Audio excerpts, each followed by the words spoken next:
Olá! Hoje nós vamos falar sobre as novas descobertas que levaram Rutherford a propor o seu novo modelo atômico.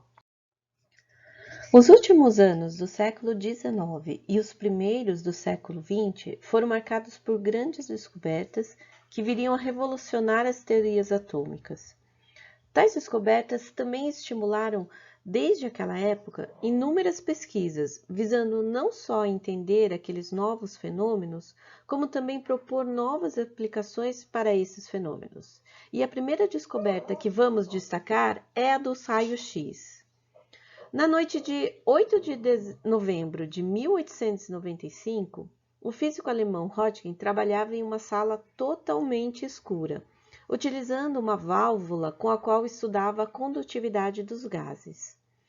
A certa distância dessa válvula havia uma folha de papel tratada com platinceneto de bário, usada como tela. Ele viu com espanto essa tela brilhar, emitindo luz. Achou que essa luz não poderia ser proveniente da válvula, pois a mesma estava coberta com uma cartolina negra e nada poderia ter vindo dela. Então, com surpresa, ele fez várias investigações. Ele virou a tela, expondo o lado sem o revestimento de platinceneto de bário, e mesmo assim ela continuava a brilhar. Colocou diversos objetos entre a válvula e a tela e viu que todos pareciam transparentes, mas quando sua mão escorregou em frente a essa válvula, ele viu seus próprios ossos na tela. Ele registrou isso em chapas fotográficas e só então teve certeza que estava diante de algo novo. Bom, ele continuou fazendo novas observações, registrou tudo em chapa fotográfica e só então teve certeza do que estava descobrindo. Ele anunciou que, com a sua descoberta, se poderia ver pela primeira vez dentro do corpo humano sem precisar abri-lo. É fácil imaginar que a surpresa de muitas pessoas na época, pois ainda havia quem desaconselhasse certas cirurgias, porque achavam que o bisturi poderia cortar a alma, por exemplo. Em 28 de dezembro de 1895, Röntgen entregou à Sociedade Física na Alemanha um relatório preliminar dessas suas descobertas, descrevendo essas pesquisas que fizeram nas 7 semanas anteriores, que os objetos eles se tornavam transparentes diante desses novos raios, que por seres desconhecidos simplesmente chamou de raio-x, e que as chapas fotográficas eram sensíveis aos raios-x e que não se podia ver qualquer reflexo ou reflexão ao se desviá-los em um campo magnético. Os raios-x, eles se originavam na área da ampola da descarga, onde os raios catódicos colidem com a parede de vidro. Em janeiro de 1896, era enorme a comoção em todo o mundo com a descoberta dos raios-x. É fácil imaginar esse deslumbramento com a novidade, pois esses raios tornavam quase tudo transparente e com eles se podiam ver os próprios ossos. Podiam-se ver os dedos sem os músculos, mas com os anéis, ou uma bala que tivesse alojada no corpo. A medicina, então, debruçou-se, de imediato sobre essas possibilidades dessa nova descoberta. As repercussões elas foram enormes, E em 23 de janeiro, Röntgen fez seu único pronunciamento em público sobre essa descoberta e ele foi muito aplaudido. Físicos e estudiosos ligados à medicina começaram a investigar então esses novos raios. E no ano de 1896 já havia mais de 1000 trabalhos publicados sobre esse assunto. Mas por pelo menos 16 anos, não houve dados convincentes para se explicar realmente a natureza desses raios-x. Por fim, só foi com os trabalhos de Lowen, Friedrich e Kipling que esclareceram que os raios misteriosos eram resultado da colisão dos raios catódicos, que são os elétrons, contra os elétrons do próprio cátodo. Atualmente, são considerados os raios-x as radiações eletromagnéticas com comprimento de onda no intervalo de aproximadamente 10 a menos 10 a 10 a menos 8 metros ou 0,1 a 100 angstroms, resultantes da colisão de elétrons produzidos em um cátodo aquecido, isso é o que nós chamamos hoje de emissão termoiônica, contra elétrons de um ânodo metálico. Ao contrário, portanto, das radiações originárias nos próprios núcleos, né, com as quais se assemelhavam em intensidade. Os raios-x têm, na verdade, origem extranuclear. E foi com essa descoberta que, em 1901, Röntgen foi premiado, né, com o Prêmio Nobel de Física. Em 1914, ele assinou, né, com outros cientistas alemães, um documento de solidariedade a uma Alemanha belicista, né, que posteriormente ele se arrependeu muito por ter tomado essa decisão, por aderir ao militarismo. Ele sofreu com o envolvimento de seu país na Primeira Guerra Mundial e acabou falecendo em 10 de fevereiro de 1923, já com 78 anos.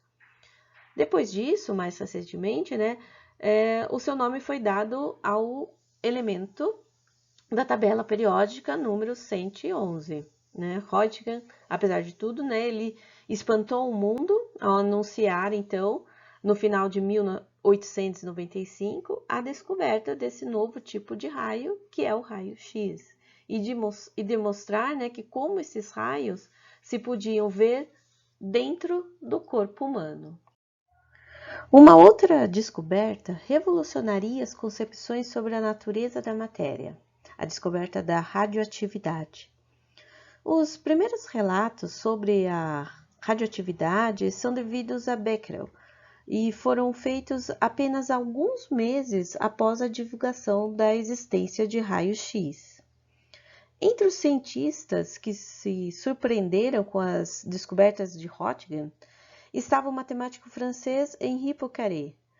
Em 20 de janeiro de 1896, ele mostrava a seus colegas na Academia de Ciências da França as fotografias que o Röntgen lhe enviara. Entre eles estava Becquerel. Perguntou-lhe de que parte da válvula emergiam os raios, e ele respondeu que estes provavelmente eram emitidos da área da válvula oposta ao cátodo, a área em que o vidro se tornara fluorescente. Becquerel, então, imediatamente procurou uma relação entre o raio-x e a fluorescência. E já no dia seguinte, ele começou a fazer novas experiências a esse respeito. Ele é membro, né, de uma família de 4 gerações de físicos de renome, e Becquerel tinha interesse pela fosforescência e pela fluorescência. E a descoberta de Röntgen o levou a fazer observações para verificar se substâncias fluorescentes ou as fosforescentes emitiam também esses raios-x. Os primeiros resultados foram negativos.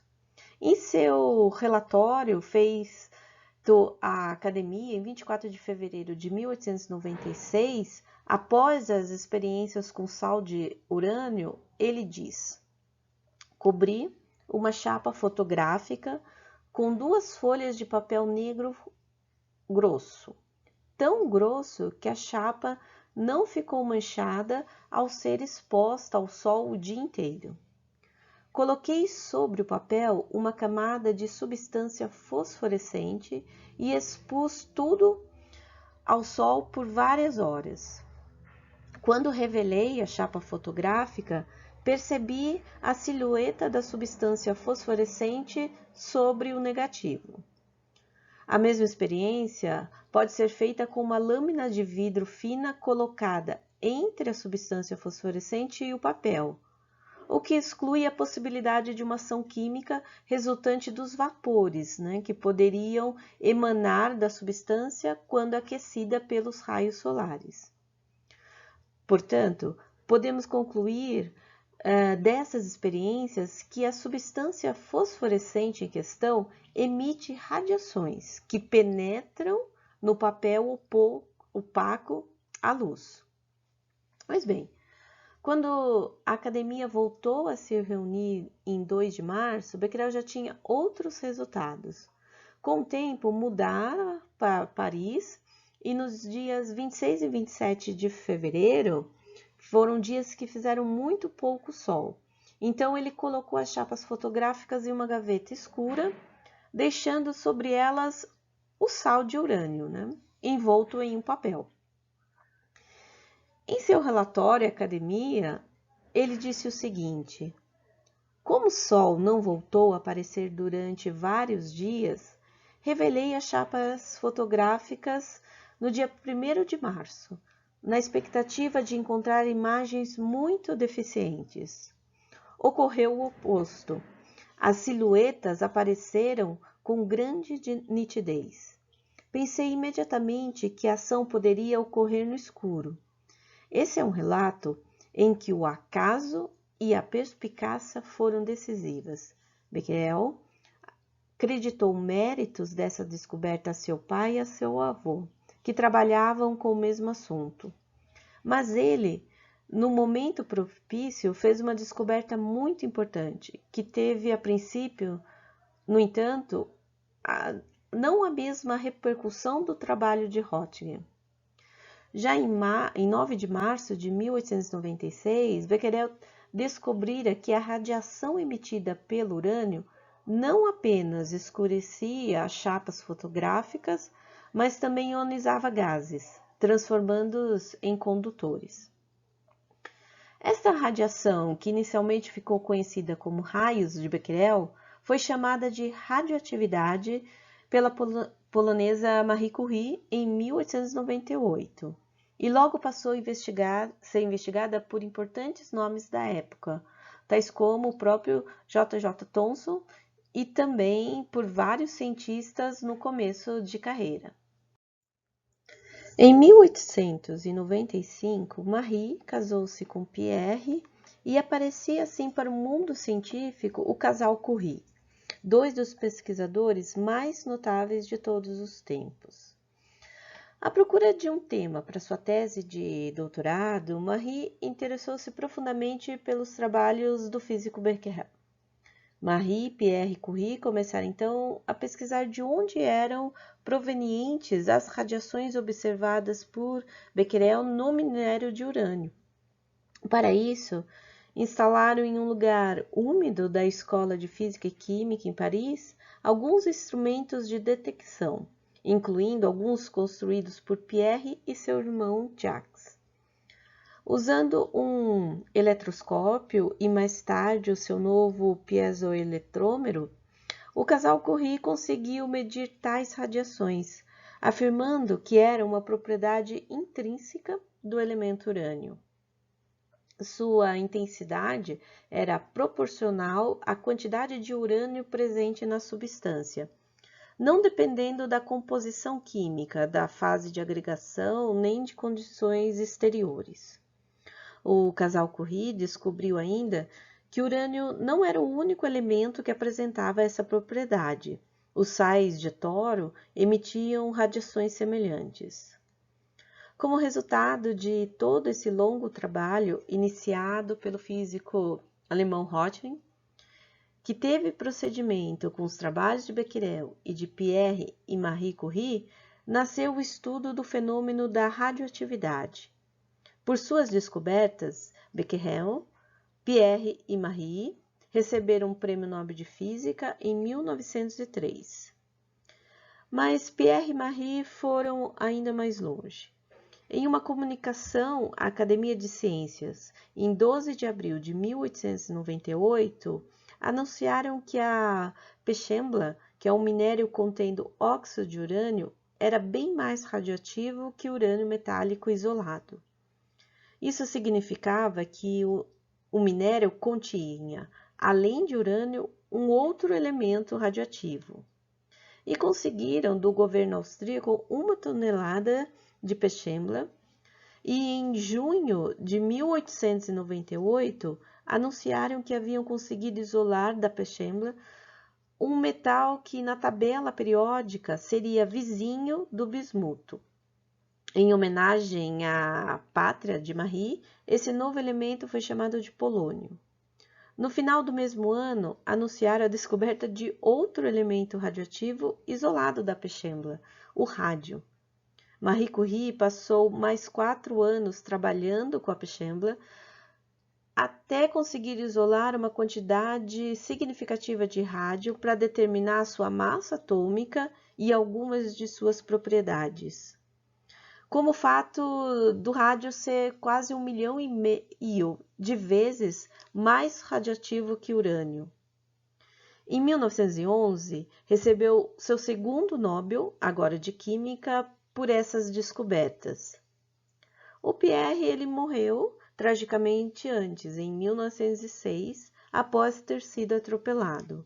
A Marie morreu de leucemia com 67 anos, em 4 de julho de 1934, provavelmente vítimas das radiações a que ficou exposta durante toda grande parte da sua vida.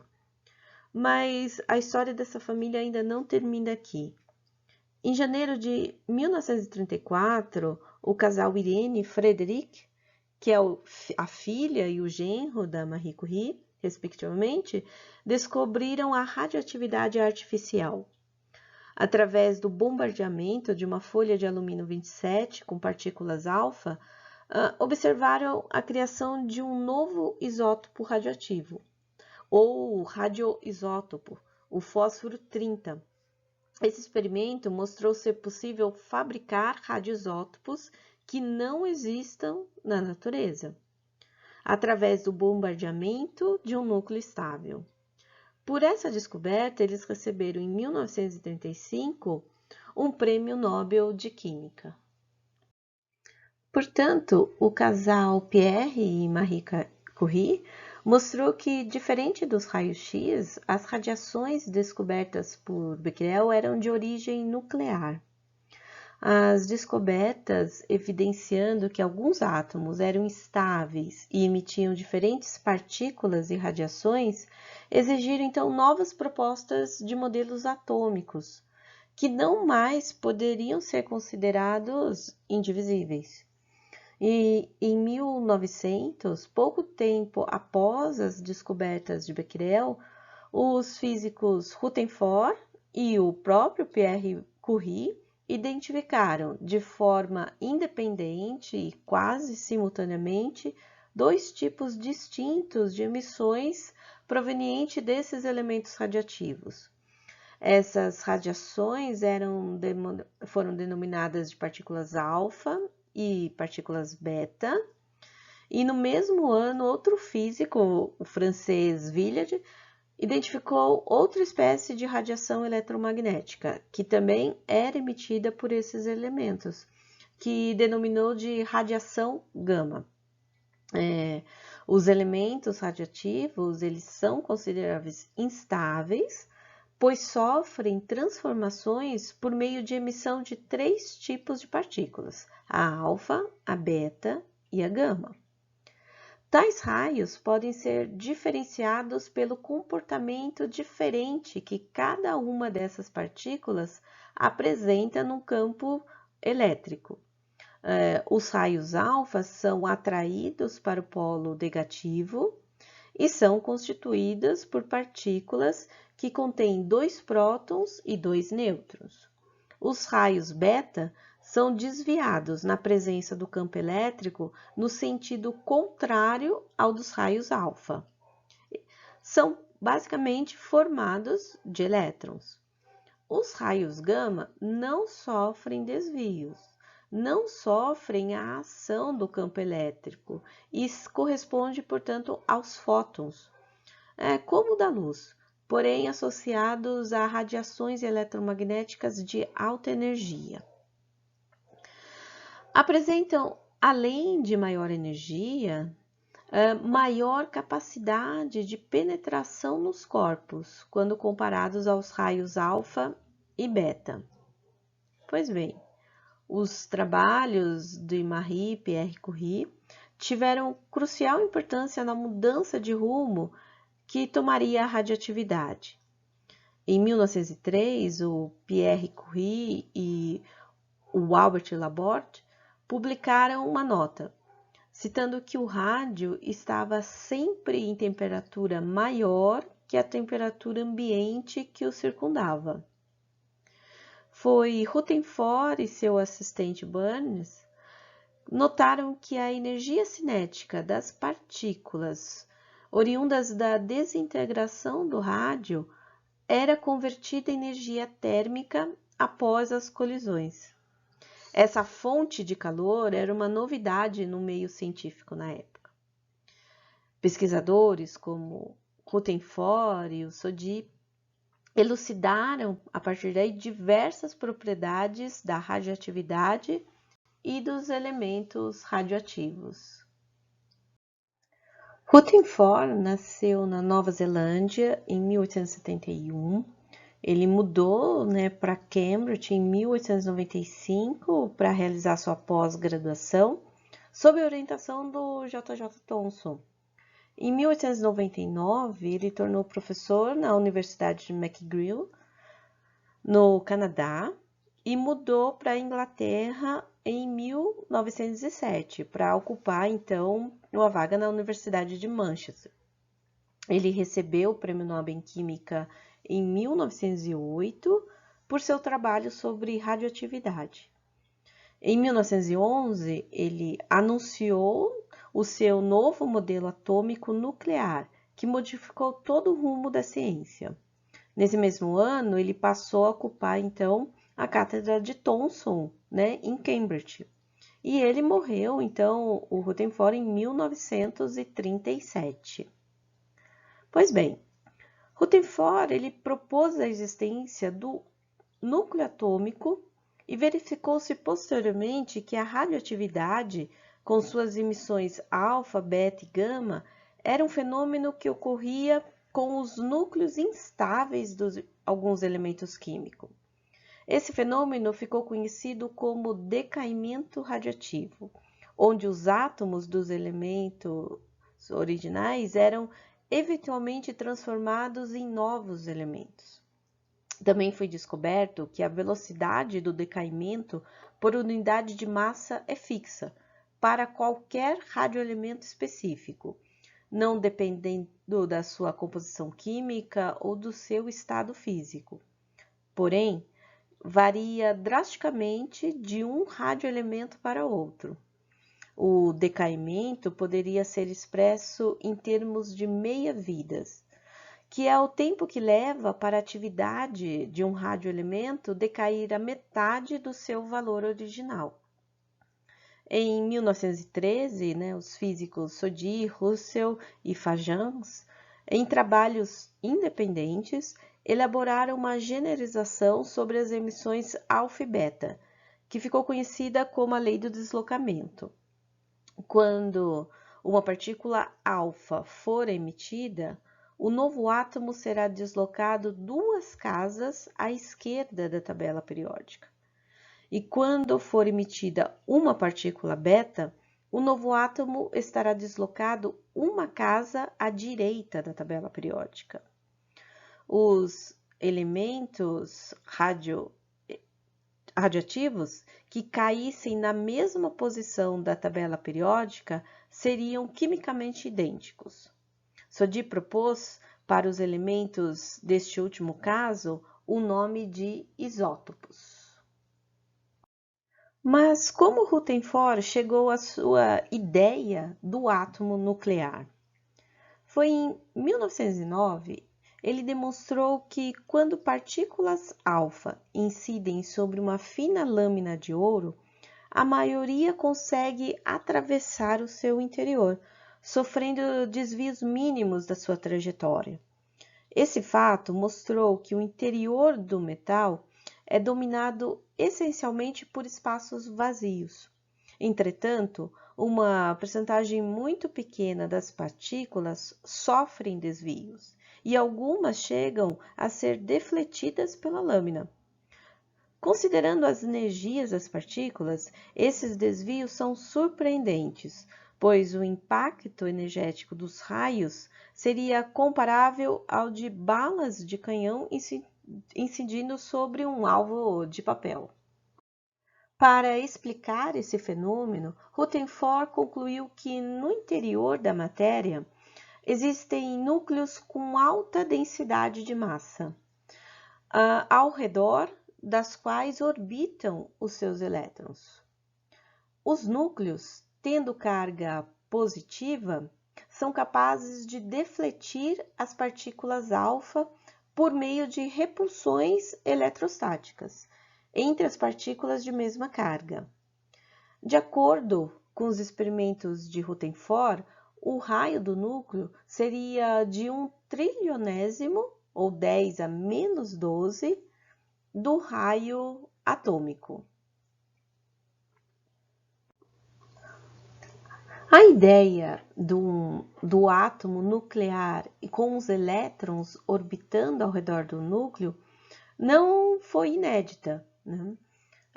Nagaoka, no mesmo período, também fez a proposta dos elétrons estarem orbitando ao redor de um núcleo como os planetas orbitam ao redor do Sol. Um tempo depois, já nos anos 20, Rutherford, na Inglaterra, Hawkins, nos Estados Unidos e Manson, na Austrália, propuseram de forma independente a possível existência de uma outra partícula, sem carga, que chamaram de nêutron, que resultaria da combinação de um elétron negativo e de um próton positivo.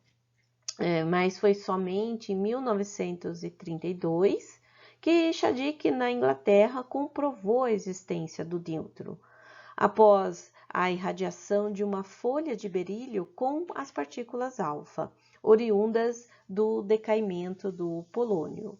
Então, a presença dessa nova partícula sem carga no núcleo seria a partícula que daria a estabilidade no núcleo, diminuindo então a repulsão nuclear entre os prótons presentes dentro do próprio núcleo.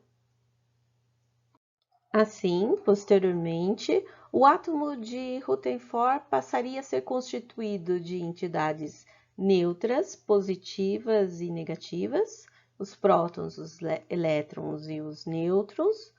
Os prótons e nêutrons estão localizados no núcleo do átomo, que é muito pequeno.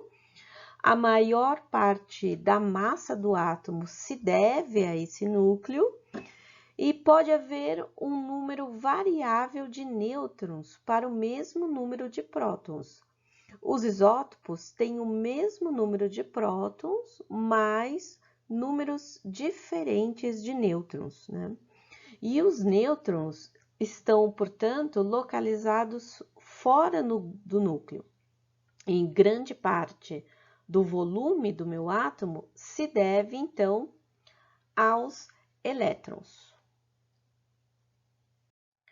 A descoberta do pósitron foi prevista teoricamente por Dirac em 1928 e foi comprovada a sua existência por Anderson em 1932, em estudo das interações dos raios cósmicos em uma câmara de nuvens, que também sugeriu o nome positron para essa nova entidade. O pósitron, similar às partículas alfa e beta, é encontrado também nas desintegrações dos radionuclídeos artificiais. Dentre as pesquisas desenvolvidas, a que proporcionou as mais marcantes aplicações foi sobre a fissão do urânio. Em 1939, essa foi observada pelos alemães Hahn e Strassmann, interpretada pela física austríaca Meitner, que radicada na Suécia devido à perseguição dos nazistas. Nesse mesmo ano, o exército alemão invadiu a Polônia, iniciando então a Segunda Guerra Mundial. Por volta de 1934, o físico italiano Fermi notou que o bombardeamento do núcleo de certos átomos com nêutrons de velocidade moderada fazia com que o núcleo capturasse o nêutron. Isso levou Fermi a concluir que o bombardeamento do urânio com nêutrons moderados deveria produzir elementos transurânicos, com Z maior de 92, até então desconhecidos. Ele e sua equipe fizeram algumas experiências nesse sentido, sem isolar nenhum elemento novo. Realizando então experiências similares, os químicos Hahn e Strassmann, em 1938, detectaram a presença de bário após o bombardeamento do urânio com nêutrons moderados. A explicação para o fato foi dada pela cientista austríaca, a Meitner, e por seu sobrinho, o físico Frisch, que diz: o núcleo do átomo de urânio é instável e, ao ser bombardeado com nêutrons moderados, rompe-se praticamente ao meio, originando dois núcleos de massa média e liberando 2 ou 3 nêutrons, além de mais energia. Esse fenômeno foi dado então o nome de fissão nuclear. Durante muitos anos, Meitner foi indicada para o Prêmio Nobel, mas nunca recebeu essa homenagem. E foi apenas em 1998 que a UPAC confirmou o nome Meitnério, para o elemento 109. Alguns consideram essa homenagem maior até mesmo e mais justa que o próprio Prêmio Nobel. Por hoje é só. No próximo vídeo, nós vamos falar de outras novas e incríveis descobertas e também do novo modelo atômico proposto por Bohr. Até mais!